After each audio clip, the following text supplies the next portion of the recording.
Samedi après samedi, on voit une mobilisation de plus en plus forte dans les rues un peu partout en France. Est-ce que vous feriez un parallèle entre ce mouvement qui monte et le début de mouvement des Gilets jaunes, ou ça vous semble euh, vraiment deux choses très différentes? Il y a plusieurs choses. D'abord, il y a ceux qui se défient du vaccin. Ouais. Et je leur dis que dans le pays de Pasteur, dans le pays qui a apporté tellement à la médecine, il faut croire en la science. Il faut croire encore dans la médecine.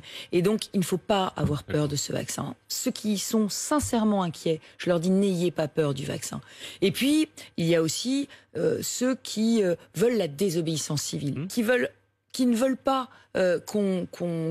respecter les lois. Et moi, je le dis, je respecte la liberté. Ils sont égoïstes ou pas? Parce que le président de la République a pointé l'égoïsme et l'irresponsabilité des anti-vaccins. Est-ce qu'il va trop loin? Est-ce que c'est pas un peu de mépris pour les doutes qu'ont beaucoup de Français? Il faut respecter les inquiétudes, les craintes, il faut les lever.